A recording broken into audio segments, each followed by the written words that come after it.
আসসালামু আলাইকুম। আজকে ভ্যানিলা স্পঞ্জ কেকের একটা রেসিপি শেয়ার করব। কেকটা দেখতে যেমন সফট আর স্পঞ্জি, খেতেও কিন্তু অসাধারণ ছিল। কেক বানাতে গিয়ে প্রথম দিকে আমাদের প্রত্যেকেরই একটা সমস্যা পড়তে হয়, কেকটা পারফেক্ট হতেই চায় না। আজকের রেসিপিতে কিছু গুরুত্বপূর্ণ টিপস শেয়ার করেছি, যাতে কেকটা একদম পারফেক্টভাবেই তৈরি করা যায়। যারা কেক বানাতে গিয়ে বারবারই ব্যর্থ হয়েছেন, আজকের রেসিপিটা ফলো করে একবার হলেও ট্রাই করবেন। আশা করছি নিরাশ হবেন না। তাদের জন্য টিপসগুলো স্টেপ বাই স্টেপ দেখিয়ে দেওয়ার চেষ্টা করেছি, এজন্য কোনো অংশই মিস করবেন না। রেসিপিটা ভালো লাগলে একটা লাইক দিয়ে উৎসাহিত করবেন। এ ধরনের নিত্য নতুন ভিডিও পাওয়ার জন্য চ্যানেলটি সাবস্ক্রাইব করে পাশে থাকা বেল আইকনটা প্রেস করে দিবেন। কেক তৈরি করার জন্য শুরুতেই একটা হাঁড়িতে 1 ইঞ্চি পরিমাণে বালু দিতে হবে। একটা হাঁড়িতে 1 ইঞ্চি পরিমাণ বালু দিয়ে তার মাঝে একটা স্টিলের স্ট্যান্ড বসিয়ে দিয়েছি। উপরে যেহেতু কাচের ঢাকনা ব্যবহার করেছি, তাই ঢাকনার ছিদ্রটা এরকম একটা কাগজের সাহায্যে বন্ধ করে দিয়েছি। আপনি চাইলে নর্মাল ঢাকনাও ব্যবহার করতে পারবেন, তাতেও সমস্যা নেই। হাঁড়িটা খুব ভালোভাবে গরম হতে থাক, ওইদিকে বাকি কাজগুলো করে নিচ্ছি। এখানে একটা স্টিলের টিফিন বাটি ব্যবহার করব আজকের কেকটা তৈরি করার জন্য, আর বাটির সাইজটা হচ্ছে 7 ইঞ্চি। পারফেক্টভাবে কেক তৈরি করার জন্য বাটির সাইজটা কিন্তু অনেক বেশি গুরুত্বপূর্ণ। বাটির সব দিকে ভালোভাবে তেল ব্রাশ করে নিচ্ছি, এতে বেক হওয়ার পরে কেকটা খুব ভালোভাবে উঠে আসবে। বাটির তলার সমান করে একটা কাগজ কেটে নিয়েছি, তেল দিয়ে কাগজটা ভালোভাবে সেট করে দিচ্ছি। কাগজটা দিলে কেকটা নিচের থেকে পুড়ে যাবে না, আর সুন্দর একটা কালার আসবে। সেই সাথে কেকটাও ভালোভাবে বের করে নেওয়া যাবে। একটা বাটিতে রুমের স্বাভাবিক তাপমাত্রায় থাকা 2টা ডিম নিয়েছি। আপনি যে ডিমটা ব্যবহার করবেন সেটা যদি ফ্রিজে থাকে, তাহলে অবশ্যই 1 ঘন্টা আগে বাইরে বের করে রাখতে হবে। সাথে সাথে ফ্রিজ থেকে ডিমটা বের করে নিলে কেকটা কিন্তু একদমই ভালো হবে না। হাফ কাপ চিনি দিয়ে দিচ্ছি, হাফ চা চামচ দিয়ে দিচ্ছি ভিনেগার। আচার তৈরি করার জন্য আমরা যে ভিনেগার বা সিরকাটা ব্যবহার করি, এটা এখানে ব্যবহার করছি। এটা কিন্তু অবশ্যই ব্যবহার করবেন। একটা হ্যান্ড উইক্সের সাহায্যে সব কিছু ভালোভাবে মিশিয়ে নিচ্ছি। এখানে একটা বিষয় মেকশিওর করতে হবে, যাতে কোনোভাবেই এর মাঝে চিনির দানা দানা অংশটা না থাকে। খুব ভালোভাবে মিশিয়ে নিতে হবে। চিনিটা থাকলে উপর থেকে কেকটা ভেজা ভেজা পরিলক্ষিত হবে। কিছুক্ষণ মিশিয়ে নিলে এরকম একটা ক্রিমি টেক্সচার চলে আসবে, তখন বুঝতে হবে মেশানো হয়ে গেছে। ঠিক এ পর্যায়ে 1/4 কাপের মতো রান্না করা সয়াবিন তেল দিয়ে দিলাম। অনেকের একটা কমপ্লেন থাকে, কেকে ডিমের গন্ধ পাওয়া যায়। এর জন্য এখানে হাফ চা চামচের মতো ভ্যানিলা এসেন্স দিয়ে দিচ্ছি। আপনার কাছে যদি ভ্যানিলা এসেন্স না থাকে, সেক্ষেত্রে লেবুর খোসা কুচি করেও দিয়ে দিতে পারবেন। তাতেও কিন্তু আর ডিমের গন্ধ থাকবে না কেকের মাঝে।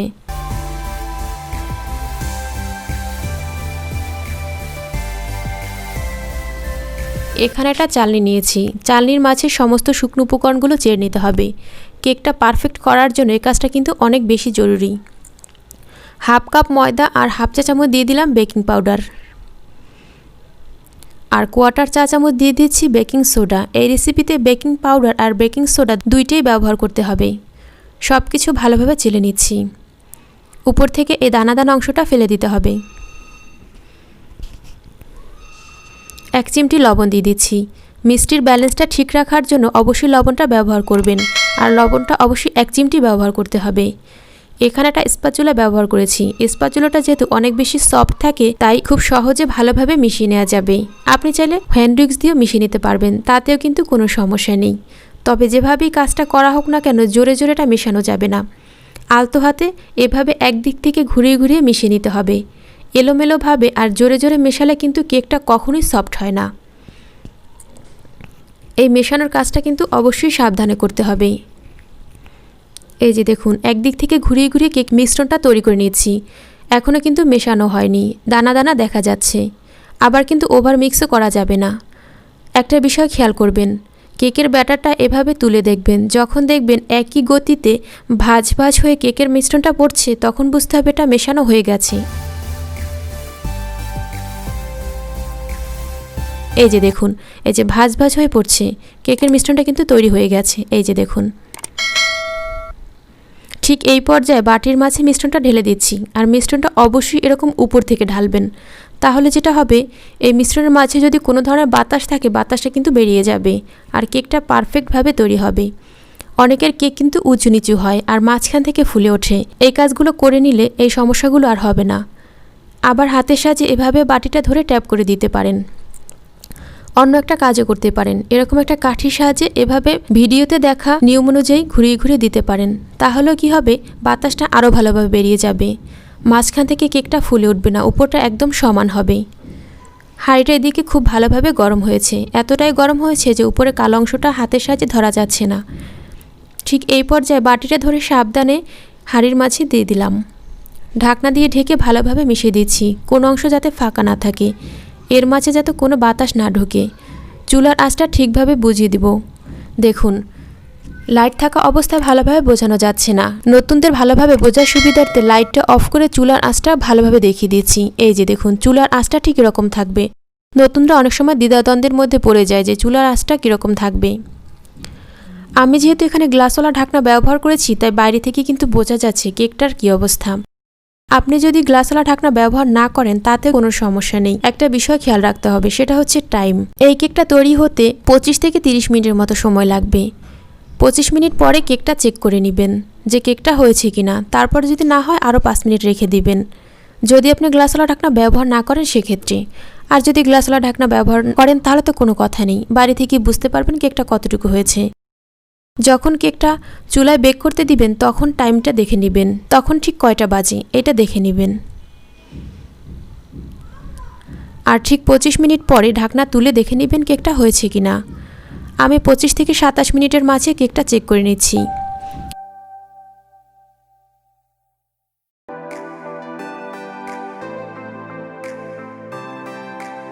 একটা কাঠির সাহায্যে এভাবে কেকটা চেক করে নিচ্ছি। কাঠিটা একদমই ক্লিন, কোনো ধরনের মিশ্রণ এর গায়ে লেগে নেই।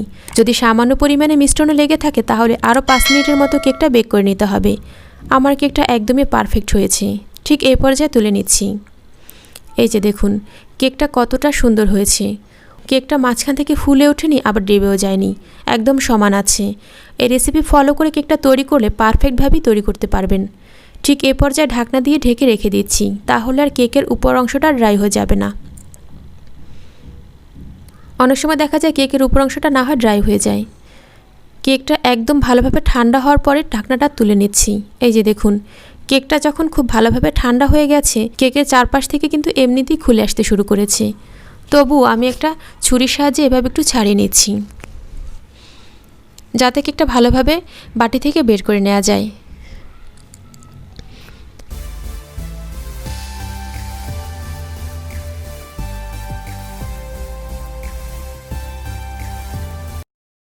পেছন থেকে কাগজটা সরিয়ে নিচ্ছি।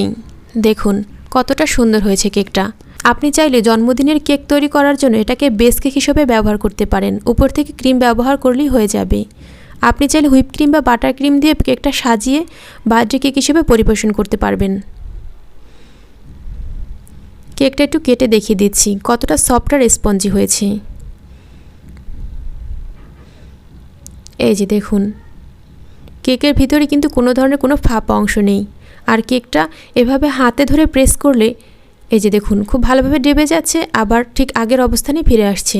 স্পঞ্জ কেকের মূল বৈশিষ্ট্য হচ্ছে এটা, যে কেকটা প্রেস করার পরে আবার ঠিক আগের অবস্থানে ফিরে আসবে। কেকটা কিন্তু অনেক মজার ছিল। আমার কেক খাওয়া দেখে যাদের কেক খেতে ইচ্ছে করছে এখনই কেকটা তৈরি করে ফেলুন। আর কেকটা ভালোভাবে তৈরি করার জন্য এই ভিডিওতে দেখানো কোনো টিপসই কিন্তু মিস করবেন না। আমার রেসিপি ফলো করে কেক তৈরি করার পরে কেকটা কেমন হয়েছে আমাকে কিন্তু অবশ্যই কমেন্ট করে জানাবেন। ভিডিওটা ভালো লাগলে একটা লাইক দিবেন, আর আমাকে সাপোর্ট করার জন্য প্লিজ আমার চ্যানেলটি সাবস্ক্রাইব করবেন। আমার চ্যানেলে কিন্তু আরও অনেক মজার মজার ভিডিও দেওয়া আছে, চাইলে দেখে নিতে পারবেন। আজকের ভিডিওটা দেখার জন্য অসংখ্য ধন্যবাদ। আল্লাহ হাফেজ।